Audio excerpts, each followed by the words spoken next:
નમસ્તે વિદ્યાર્થી મિત્રો, સ્વ કેજી ચૌહાણ કન્યા વિદ્યાલયમાં આપનું હાર્દિક સ્વાગત છે. ધોરણ 10 સામાજિક વિજ્ઞાન પાઠ 15 આર્થિક વિકાસ.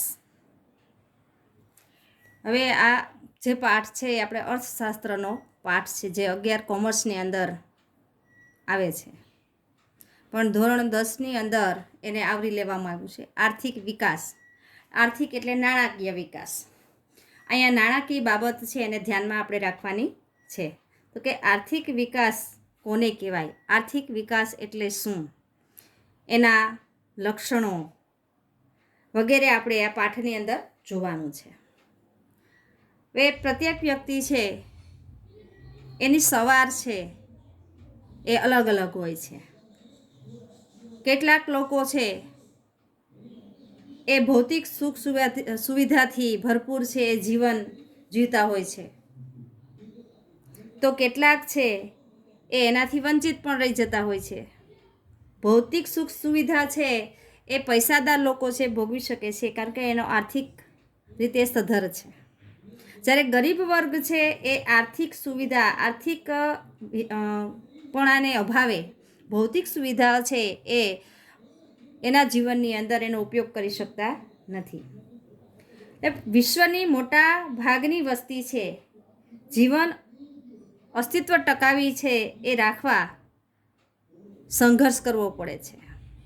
એમાંય ખાસ કરીને ભારતની અંદર તો 26% લોકો છે એ ગરીબીની રેખા નીચે જીવે છે. એટલે જીવનને ટકાવી રાખવા માટે આપણે સંઘર્ષ કરવો પડતો હોય છે, અને જે સંઘર્ષ કરે છે એને આપણે ગરીબ કહીએ છીએ. આપણા જીવનની અંદર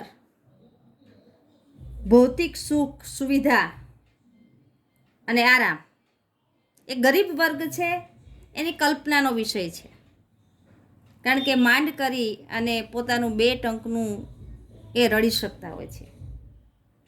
તો આવી પરિસ્થિતિ કઈ રીતે ઉદ્ભવે છે? આ પરિસ્થિતિ ઉદ્ભવે છે તો એ પરિસ્થિતિમાંથી બહાર કેવી રીતે નીકળવું, આ બધા પ્રશ્નો આપણને થાય. પહેલું છે આર્થિક વિકાસ.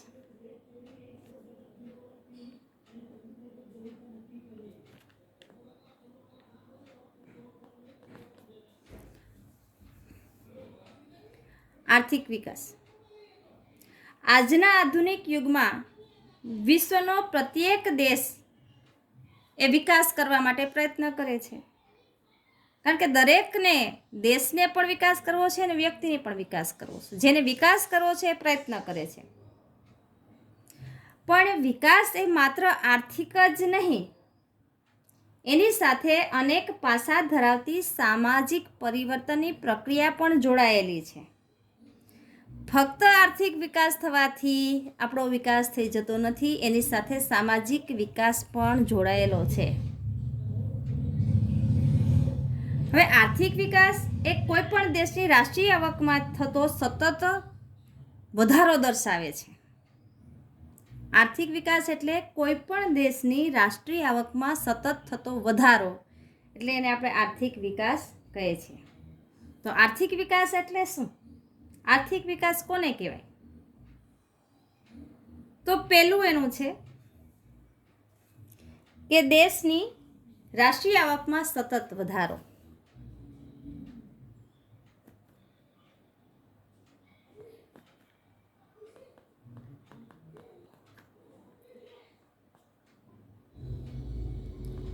આ પહેલું આર્થિક. બીજું છે દેશની માથાદીઠ આવકમાં વધારો. અને ત્રીજું છે લોકોના જીવન ધોરણમાં સુધારો. આ થાય દેશનો આર્થિક વિકાસ. આ જે બાબત છે એને આપણે આર્થિક વિકાસ કહીએ છીએ. દેશની કુલ આવક છે એને રાષ્ટ્રીય આવક કહેવામાં આવે છે. દેશની કુલ આવક એટલે રાષ્ટ્રીય આવક એમ આપણે કહીએ.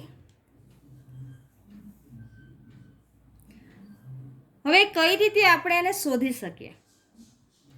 તો કે દેશની કુલ રાશિ આવકને દેશની કુલ વસ્તી વડે ભાગવાથી માથાદીઠ આવક છે પ્રાપ્ત થાય છે.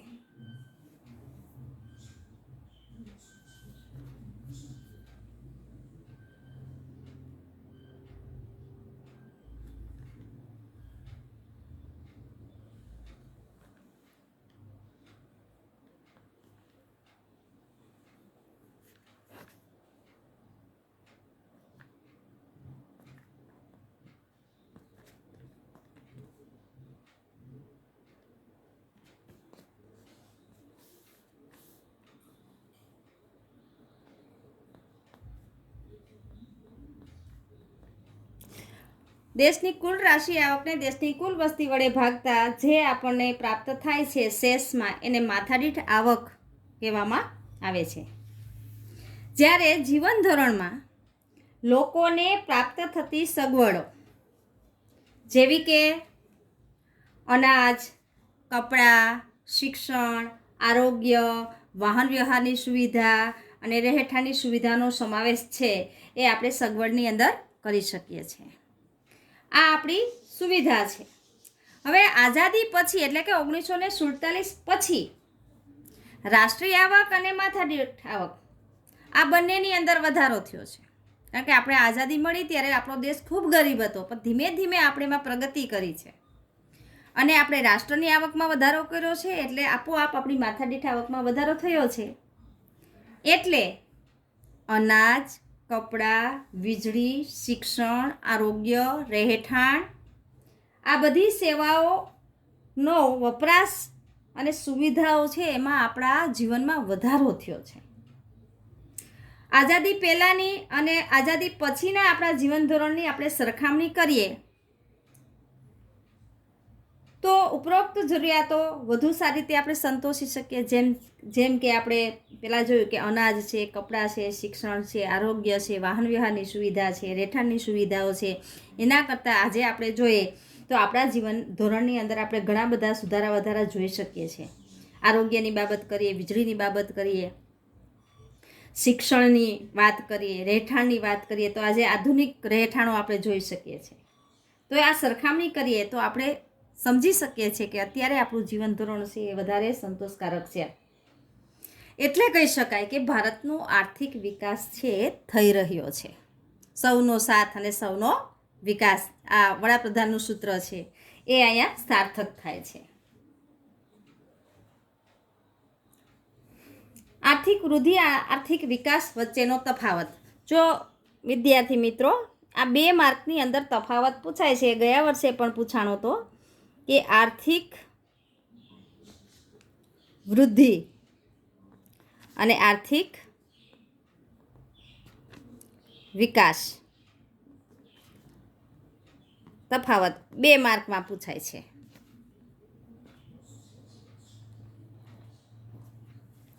એટલે બરાબર ધ્યાન રાખજો કે આર્થિક વિકાસ કોને કહેવાય ને આર્થિક વૃદ્ધિ કોને કહેવાય. આ બંને શબ્દો છે એ વૃદ્ધિ અને વિકાસ બંનેમાં વધારો દર્શાવે છે. વૃદ્ધિ એટલે વધારો અને વિકાસ એટલે પણ વધારો.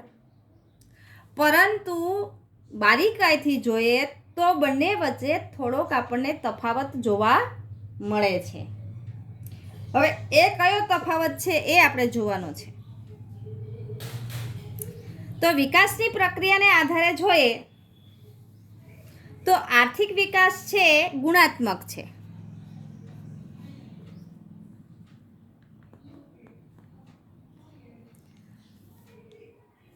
અને આર્થિક વિકાસ છે એ પરિમાણાત્મક છે.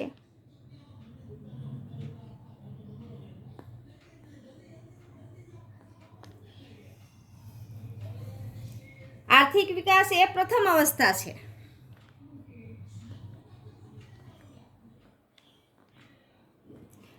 અને વૃદ્ધિ એ આર્થિક વિકાસ પછીની અવસ્થા છે. પછી અર્થતંત્રના પરિવર્તનને આધારે, આ વિકાસની પ્રક્રિયાને આધારે આપણે જોયું, અર્થતંત્રની પ્રક્રિયાને આધારે આપણે જોઈએ. અર્થતંત્રમાં થતા નવા સંશોધનના આધારે ઉત્પાદન થતો વધારો એ આર્થિક વિકાસ છે. નવા સંસાધનો છે એને કારણે ઉત્પાદનમાં થતો વધારો એ આર્થિક વિકાસ છે. દાખલા તરીકે આપણે ઘઉં છે, ડાંગર છે, એની અંદર આપણે બિયારણ છે એની શોધ થઈ છે, જેને કારણે ઉત્પાદન વધ્યું છે. અનેક ગણો વધારો આપણે જોઈ શકીએ છીએ. આ બાબત આર્થિક વિકાસ દર્શાવે છે. બીજી બાજુ આપણે જોઈએ ખેડાણવાળી જમીન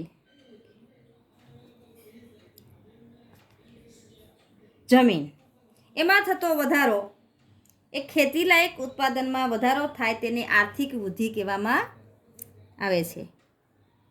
ખેતીલાયક જમીનમાં વધારો, તો આને શું કહી શકાય છે? વૃદ્ધિ કહેવામાં આવે છે.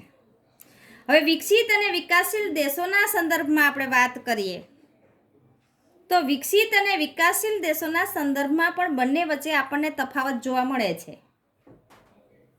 વિકસિત દેશોની રાષ્ટ્રીય આવકમાં થતો વધારો આર્થિક વૃદ્ધિ કહેવાય છે.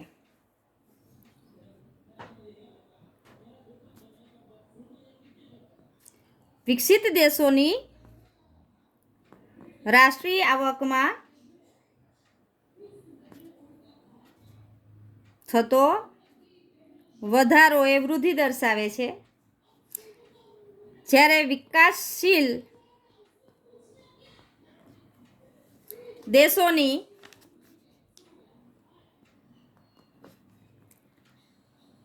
રાષ્ટ્રીય આવકમાં થતો વધારો એ આર્થિક વિકાસ દર્શાવે છે. અસ્તુ.